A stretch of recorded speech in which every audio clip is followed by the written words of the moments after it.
Grew up in a family where I would say our two family values were rejection and fear. And any sort of criticism was equated with rejection. Like, that was just our core belief. So nobody wants criticism, nobody wants truth, nobody wants feedback, because that means you're not loved. And so why would you want to be not loved? And I picked up a greeting card one day, shopping for a birthday card, and this line said, if you can value truth more than approval. And I don't even know what the rest of the lines said, but I went, who would do that? Like, who would want truth over approval? I just want approval. Like, just let me know that I'm okay. That feels safe. And what it actually had robbed me of in my life is the safety that comes out of truth. Because I'm actually safe with you if I'm confident you'll be truthful with me, and I'm safe with you if you'll be truthful with me. And so being vulnerable enough to let people be honest with you, like just like looking in a mirror gives you the real picture, has brought such a sense of safety in my life that I didn't know when criticism was like not acceptable at all. Can we explore this a little bit and pull the onion layer back, depending on how vulnerable you're willing to get in front of 1,000 of your closest friends? Chances are there's other folks in the room today whose two family core values growing up were rejection and fear, sadly. How, outside of that Hallmark card that you can't even remember the full line, how have you had to reprogram your brain over the years and the decades to, when he laughs because there's something there, your marriage, your building the church, all that you do, you have had received feedback over the years that has made you better. So somewhere along the way, you flip the switch from rejection to its refinement, to help me a better version of myself. And they've seen potential in me, and this feedback is going to help me get there.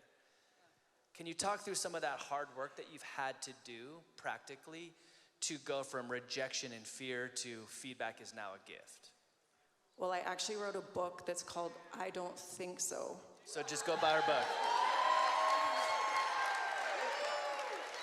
Because I gave my life to Christ at 27, which I wouldn't be who I was today had he not rescued me and saved me. Like, I wouldn't be.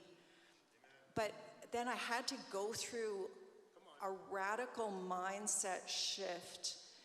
Well, I didn't have to. We don't have to. We can just stay just how we are. This is me. This is how I think. This is how I feel.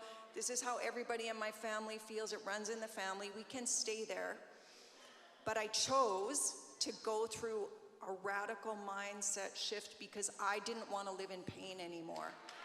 That was the bottom line. And so I became very aware of how other people thought that I didn't. And the first time I came into a staff meeting, our founding pastors were having a lively, engaging conversation, and one of them was saying that things were black, and the other one was saying that things were white, and they were quite animated about it.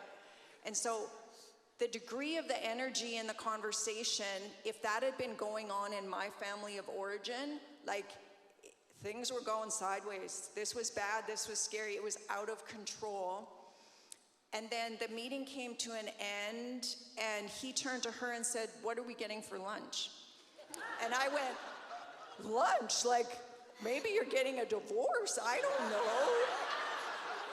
It was so foreign to me. It was foreign that conflict could be okay. It was foreign that conflicting opinions could be okay. And so I had to take that and go, "Lord, help me. Like, help me get some of what they've got, because I don't know that freedom."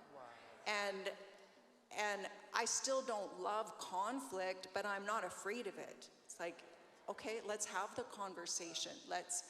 And it was intentionally recognizing where there was a limitation in how I thought and going beyond to what healthy thinking would be. One of my lines in that season that I would ask myself all the time is, what would Pastor Mel do? Because I knew it wasn't what I would do, but I knew if I could think like him, I would get different results than what I was getting. And so